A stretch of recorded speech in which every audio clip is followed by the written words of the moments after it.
Alrighty folks, today is a very, very important video. This is going to be one you're going to want to watch all the way through, and I don't usually, hype up a video like this, but this is a very, very important video for every single person watching this who cares about the stock market. And if you are thinking about putting money in the market, if you're thinking about selling stocks, taking money out of the market, sitting on your hands and just, keeping cash for now and things like that, I want to give you a few perspectives that I think are very important for everybody watching this here today. And I took definitely my time kind of putting this video together. I want to make sure I properly kind of illustrated points that I think are very, very important. So I hope everybody enjoys this video and you get some value out of it. By the way, just so you know, we got a massive deal coming up on the Become a Master Stock Market course, which is my #1 stock market course ever. We haven't done a deal in a long, long time for that. So I figured this has been a crazy year, so let's do a deal for that. So that will be Labor Day. But if you want to get the deal shot to your inbox when it drops, it's going to be pinned comment, okay? So I want to start out today's video by telling you a little story about a friend I have. So I have a friend, and essentially, he's been in the market for quite a while. But in 2020, when, Rona started going crazy and everything, he tried to call me. And I picked maybe the worst time to ever go on the only cruise of my life for him. And essentially, if you go on a cruise, like usually you have no cell phone reception, right? So I didn't pick up. And he decided to basically sell out of all his stocks in the Rona crash.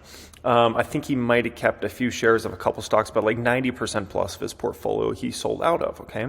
The reason he sold out of was the same reason everybody else was selling at that time, right? Because the market crashed. Like, just to be quite frank, it was the fastest crash ever. Everybody was selling everything they possibly could as fast as they possibly could, whether we're talking retail, but specifically Wall Street was selling very heavy. And the reason everybody was selling so heavy is because they were scared out of their minds, right? Oh my gosh, we're going to shut down the economy. Everything's going to close down. Companies are going to be in a horrible spot for years to come. We're going to have massive bankruptcies, and it's just going to be the end of the world, right? And so he did what a lot of folks on Wall Street did at that time and sold and sold and sold, okay? Now, what no one ever saw coming, I mean no one ever saw this coming, was how quickly companies were going to recover, and not only recover, but get to record earnings. And this was going to drive the stock market to new highs. No one would have predicted Apple was going to put up a record net income year in 2020 and then put up a way bigger number in 2021. If you go back to February, March of 2020, April of 2020, no one was predicting that. I watched a lot of CNBC during that time. I watched a lot of YouTube during that time. No one was predicting that, including yours truly. I was not predicting that any companies were going to get back to record net incomes within months. That was absolutely shocking, right? But their Apple was doing that, right? Google McDougal, they had a record net income in 2020 and then blew that number out of the water in 2021 to everybody's shocking surprise, right? Tesla went from, losing a ton of money to then profiting to then just making ridiculous money in a snap of fingers. Well, if you go back to that time in 2020, a lot of people thought, all car sales were going to be done. I remember I sold my Alfa Romeo to CarMax, and this was right around the time that basically they were going to shut down everything, or it was like going to be announced that they were going to shut down basically a ton of businesses and whatnot, which was kind of like a 2-month thing. And so I go into this CarMax to sell my Alfa Romeo, which I had negotiated right before.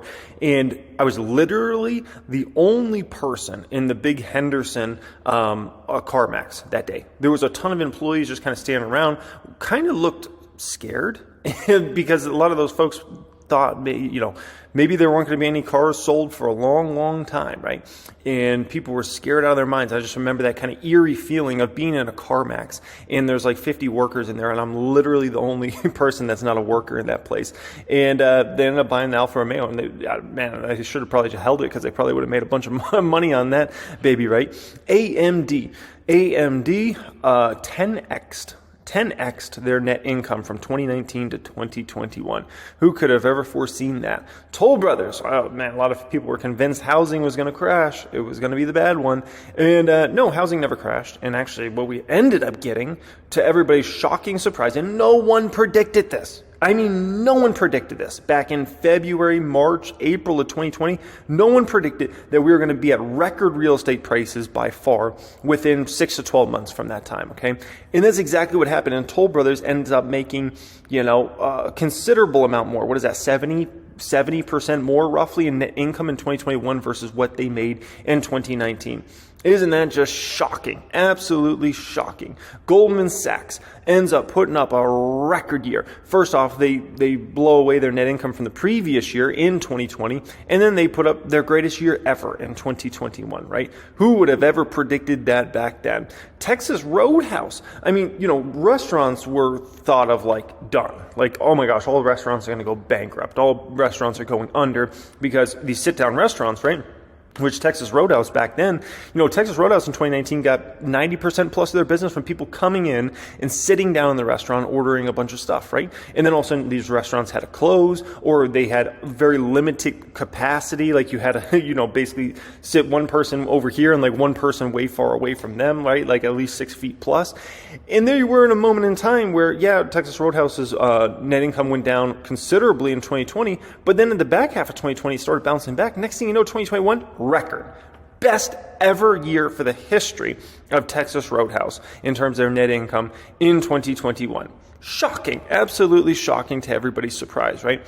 And so if you go back to that time, there was absolutely nobody on Wall Street, on retail, anybody that was thinking we were going to have record earnings coming from companies within a matter of a couple quarters. And that's exactly what happened. Within a few quarters, companies started reporting record EPSs, record net incomes, and it just kind of built and built and built from there. And everybody was so convinced that this was the end. And it was not the end, right? And everybody was positioned like it was the end, right? That's why we got this massive sell-off to the Dow. Went down to what, below 20,000. Went down to like 18,000 or so, because everybody was so convinced that this is the end, man. This is the end. And then what we saw was it's not the end. And at first, people thought this was a fake rally. When the market first started coming back throughout the back half of March into April and into May, people thought it was a fake rally and it was unjustified. But what they didn't see coming was that by the fall time and the winter time of 2020, most of these companies' earnings were going to be back and actually building very, very strong. And companies, CEOs, and executives started saying, hey, I know this isn't probably supposed to be a good business environment, but things are actually pretty good for our businesses. And so the stock market kept building and kept getting gains. And next thing you know, there we were back to record highs on the Dow. To everybody's shocking surprise, within a matter of months, literally months, we're not talking years. People thought it was going to take years to get the market back and to get company earnings back. It took months. That's all it literally took to get back there, right? And, days like this were pretty common back in 2020. And shout out to anybody that was investing back then. I mean, it was a crazy time in the market. You wake up and you see the Dow down 13%. I mean, that's the furthest thing from normal. That's absolutely ridiculous. But that's how convinced Wall Street was that it was the end. They were so convinced, and they were so wrong. 100% wrong. See, the velocity of money, there's a thought process for a long time that if you basically turn off the velocity of money, this essentially means that your economy is going to tank, and especially if you turn it off in a major way, right? Well, if you close a ton of businesses or you limit a ton of businesses in a major way, the velocity of money is going to go down, right? And the reason this is kind of thought of, or at least a lot of, economics whiz kind of thought this for a long time, is from the late 80s throughout the, most of the 90s, the velocity of money was going up. So it was thought, and we had a pretty good economy from the late 80s into the 90s. So people thought that the economy, part of the reason was because money was turning over so quickly, right? But then you go ahead and you look at here, and velocity of money's been honestly going down for what? 20 plus years now. Literally, velocity of money peaked in like 1997. Okay? That was like 25 years ago.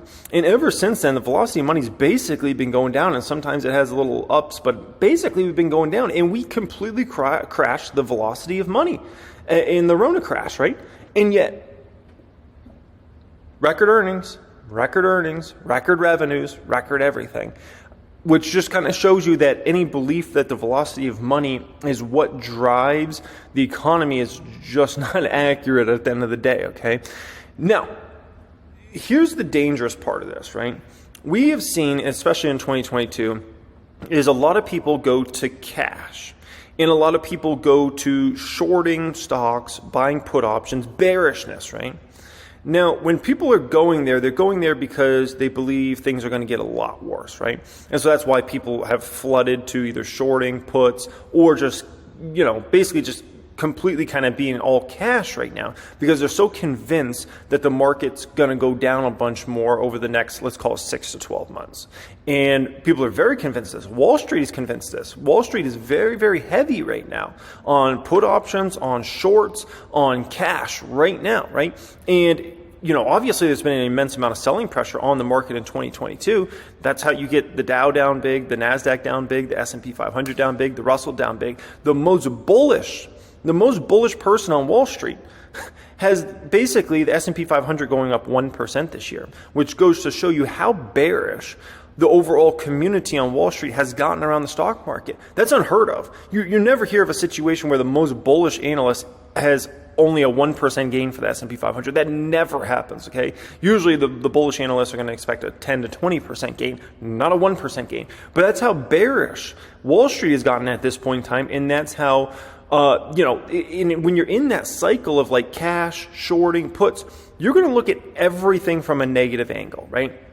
Every single thing is going to be negative, negative, negative, because you're trying to talk yourself into what you have done here, right? Which is just kind of go all cash or all puts or all shorts. And you start kind of like, it has to be bad. And it's kind of like my friend's situation. We started this, right? He was very convinced. He's like, this can't be. How are companies going to have record earnings? How are their revenues going to come back and their net income's going to come back? It doesn't make any sense. There's no way this is going to happen. The economy's closed. Like, look at how high unemployment was, which unemployment went to pretty much the highest levels we've seen since like the Great Depression. Like, it was insane, right? He's like, look at all these, look at this, look at that. He was looking at everything from a negative angle. There was nothing positive there, right? And as many folks were doing at that time, which, to be fair, there was an extremely negative time. The economy's closed, unemployment was skyrocketing to ridiculous double-digit numbers like we had never seen before, right? And yet, throughout that, right, all we ended up to was record highs for everything across the board. The truth is, none of the problems you speak of are new problems. So many times I feel like people should just like look at a history book or something like that and understand that none of this is new. People talk about the debt. Do you think the debt's new? It's not new, okay? The United States has been in debt for a long flipping flapjacking time. The number just gets bigger over time. And that's just what it is. And people say, well, you can't keep increasing it. You can't keep increasing it. They've been saying for decades now, you can't have the debt keep going up. They've been saying that for 100 years now, man. You ever watch the original Wall Street movie from the 1980s? And you ever see the old guy in that movie? And he's like, I can't make any money in this market. Too much cheap money sloshing around. They should have never took us off the gold standard. Dude, they've been saying the same stuff since the 70s and 80s that they're still saying today in 2022. It's the same exact thing. The same flippin' flapjacking thing, okay? Politics. Oh, this guy's in office. He's an idiot. He can't do anything. He's bad for the market, blah, blah, blah. They've been saying that about every president. I heard him say that about Obama. Oh, Obama, he's going to be horrible for the stock market. He's a socialist, ... right? Look what happened with the stock market under Obama. Oh, Trump, he's going to get us in a situation with North Korea. Oh, look at the tariffs. He's going to destroy the stock market, ... Okay, look at the stock market. Now they're saying all this stuff about Biden, right? And whoever comes after Biden, they're going to be saying the same dang thing. And it depends on what part of the aisle you're on. This guy's going to ruin the stock market. This guy's ruining the economy. It's the same thing. They said that about everybody, man. And they're going to say it about the next guy and next guy and next guy. And it just depends on what side you're kind of on, right? That's nothing new. Housing prices. Dude, housing prices have been high for a long time. Like just because they're higher now? They've been high. Now they look at a much steeper level, right? So now you look back at a price of a house in 2019, you're like, oh man, that was so cheap back then. People in 2019 were still hoping for a real estate crash. I have plenty of people that I know that were like, oh man, I can't wait till housing prices collapse and crash, right? And because they felt it was too high. This is what they always are saying about housing prices. So, like, housing prices are always high. And guess what? Even if we had a crash in real estate, housing prices are still going to be high. They will always be high. That's just the way it is, right? And the amount of money that waits on the sideline for any major dip in housing is a pretty large number. It's a pretty large number. You know how many people are sitting on money right now, hoping housing prices go down 15, 20, 25, 30%, waiting to get a real estate investment property? The amount of people I know personally that have either hundreds of thousands of dollars or millions of dollars sitting on the sideline, hoping and thinking that we're going to have a real estate crash is a pretty darn high number. Let's just put it that way, because they want to buy an investment property or two, but they're waiting for prices to hopefully fall down.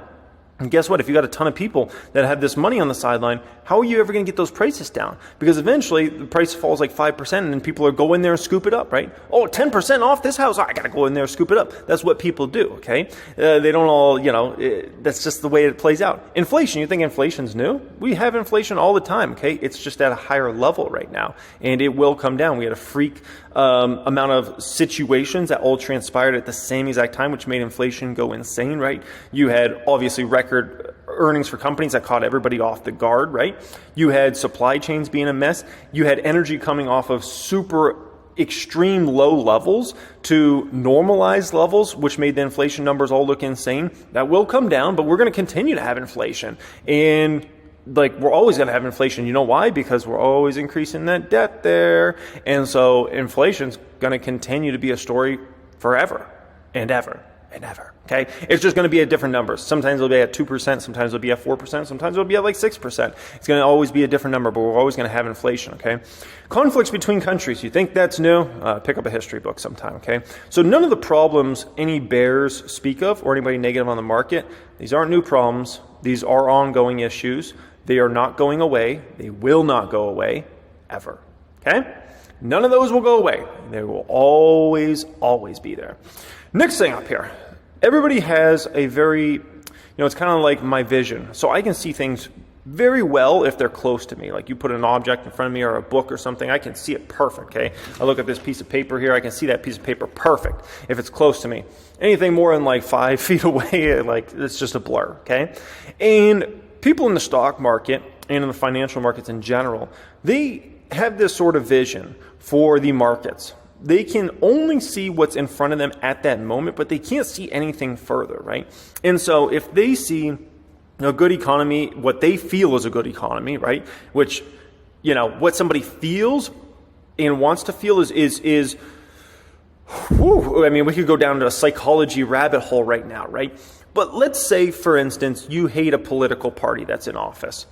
You will continually look at everything from a negative angle, right? Because you don't want that political party in office to succeed. You want to see them fail. So you want to look at everything from a negative angle all the time, right? And I've seen this with both political parties because I've been an adult under several different, let's call it political parties now. And I've seen it from both sides that if their person's in office, they feel like the economy's really good and everything's going great. And if their person's not in office and the opposite person, they feel like everything's going to the pooper, okay?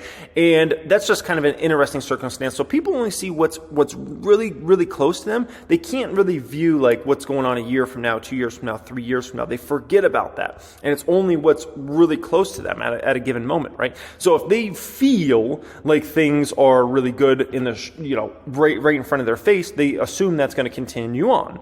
If things are really bad, in their opinion, once again, right in front of their face, well, that's how they feel is going to go, right? And everybody's got a different perception of this, right? I mean, there's some people that are going to make more money in their lives this year than by far and away any year in their life. They're going to feel like the economy is absolutely tremendous and it's great in 2022. You got other people that are going to make less money this year or are battling inflation and things like that are going to feel the economy is absolutely horrible this year, right? The perception can be so different person by person. It changes across the board, okay?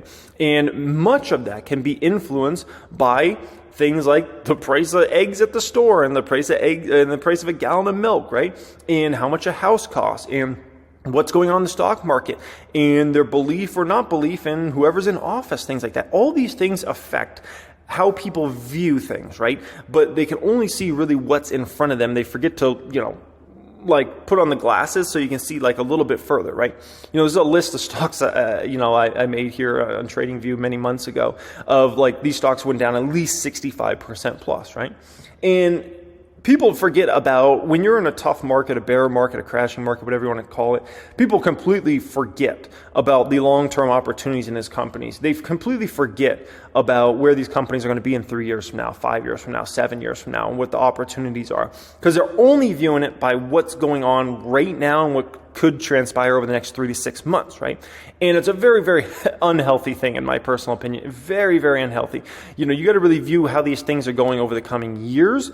And that's how every successful investor always views these things. Like, how are these companies transpiring over the coming years, not over the coming months? The coming months is a sucker's game, man. The coming years is where the real money is always made. See, one of the things that makes humans special, and especially special humans, is the ability to delay gratification. And some humans have an easier time with this than others, right? Some, if you give them any sort of gratification, they're just very easy to like take it right then and there, right? Others, you can say, hey, you can delay this gratification, you get maybe more later, and some people will take you up on that, but it's not everybody, right? And so in the stock market, people get very caught up into like thinking like, this company has to be doing tremendous right now, or I don't want to own it. If they're going through a struggle in the short term, I don't want to own that stock. You got to understand, you're not delaying your gratification. If everything already looks great for that company, generally speaking, everybody's going to already be in that stock, and it's already going to be flying to the moon, right? The real money is made in companies that maybe are going through a tougher time in the short term, but have tremendous long-term opportunities for their revenue growth, margin growth, and net income growth. And that's where people get very, I guess you'd say, confused in the market, because they think because a company's going through a struggle in the short term, that makes that company a failure over the long term, when usually it has nothing to do with that, right? And if your company's going through struggles in the short term, usually you're going to get for a very depressed valuation at that given moment, right? It's delaying gratification from what could be going on right now to what's going to be going on over the coming years, okay? This is why Warren Buffett always says long-term strategy, right? He always tells you, think about a stock over the next 10, 20 years, which is longer term than even I am. I usually thinking about a stock over the next 3 to 5 years. Like 15 years out is kind of difficult for me to see. But the next 3 to 5 years, I can understand that, right? And, why get so caught up in this short-term crap when these companies and the stock prices and things like that are going to be likely significantly higher a few years from now? And, what it goes back to right now is investors are more worried about the next 20% drop in a stock rather than the next 200% gain in a stock, right? And whenever you're in a moment in time in the market when things get out of balance, it's something that should cause your ears to perk up a little bit and be like, what's going on here, okay? So when every single person is only worried about the 200% gain, you should worry. That's the market we were in at the end of 2020 and into the very early part of 2021. This is all people cared about, was the next 200% gain, right? That's all that mattered. There should have been a telltale sign to all of us that, we're going to be for some trouble, right? We're going to be in for some trouble here. Now, on the flip side, right, everybody right now is just worried about if their stock they buy is going to fall 20% over the next 3 months, 6 months, whatever, right? That's what everybody's so focused on right now, which is another sign that you're likely going to have a big flip coming. You can't predict it. Maybe it happens in a few months from now. Maybe it happens next year. We don't know. But the fact is, right now, everybody is so concerned about that 20% drop rather than that 200% gain. And that's a sign that you're definitely in an unhealthy market that is primed to be in a very different position, okay? Now, scary times are the best times to buy stocks for the long term. It's always been this way. It always will be this way. If you are a buyer of stocks in scary times, in crashing markets, in bear markets, you always are the one that wins the most, okay? And those have to be the times in the years you are deploying cash out there in the market and doing so aggressively. That's where the big money's made. The big money's not made when the stock market's already at record highs and when a stock is already at its 52-week high and its all-time high. You can still make money on that. Don't get me wrong, because obviously the market goes up over time and great companies, they continue to go up over time. But the biggest money is made in those really scary times in the markets that are collapsing, right? In June, we had the NASDAQ was down over 34%. from its highs. You know, that's a significant drop. That's a type of market you got to be out there. You got to be buying. When you see NASDAQ, Russell, those sorts of things down 20, 30, 40% from their highs, you've got to be out there buying. And I know it can be scary because there's this and that, but you have to. You have to be out there buying in those sorts of markets, right? You know, this is just in my lifetime since I was born. Guess what? Every single scary time when the market crashed or was crashing, it was a great buying opportunity every single time. I don't care what you're talking about. It was always a buy the dip opportunity, right? And so this year, what do you think this is? It's a buy the dip opportunity, right? If we get any sort of crash in 2023, what do you think it's going to be? A buy the dip opportunity. And you just got to understand the game. The game that is being played here is a game in which when things get scary, when times get tough, people sell assets, even if they're great assets, at bad prices, just very bad prices. And you, as somebody that can see further than 5 feet in front of them, are able to pick up those assets for very, very cheap. Very, very cheap. I mean, you know, I think about the city I live in, Vegas, right? And I think about even real estate, right? And I think about the people in 2010, 2011, 2012 that were just selling homes for, you know, ridiculously low prices, right? And some were foreclosures, some were short sales. But my gosh, the amount of money folks made that were buying homes in Vegas in 2010, 2011, 2013 is a tremendous amount, because almost all those home values have doubled or more than doubled basically since that time frame, right? And you just were able to pick up assets for very cheap. Think about the market in 2008, 2009. I mean, my gosh. And when you're going through the time, though, people don't understand that that's that great opportunity to buy. They just understand, like, oh, look at all the scariness. Here's why it's going to get worse. And that is what it is, right?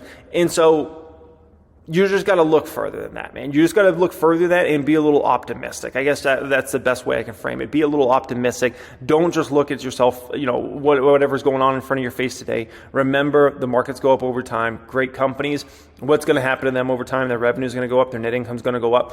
Any of these false fairy tales people tell you about, oh, you know, the government won't help if, you know, the economy goes off the rails next year or something like that. BS. What do you think they're going to do? They're going to do the same thing they do every single time. They'll pump money out there. They'll do whatever it takes to get employment back to full employment. It's the same thing every single time, man. And expecting anything different is insanity. Hope you guys enjoyed this video. As always, much love. I think it's an important video for you guys to kind of keep an eye on, and just you know, always remember, not just for this year, remember this video for life, because you're going to have many, if you're in this for the next 10, 20, 30 years, you're going to have a lot of different scary markets out there, and I think this is just helpful. So also, become a Master of Stock Market course, my #1 course ever. We got that crazy flash sale coming up Labor Day, so if you want to get on the list to be notified as soon as that deal drops and receive that deal, check out pinned comment down there and apply for that down there. Much love as always, and have a great day.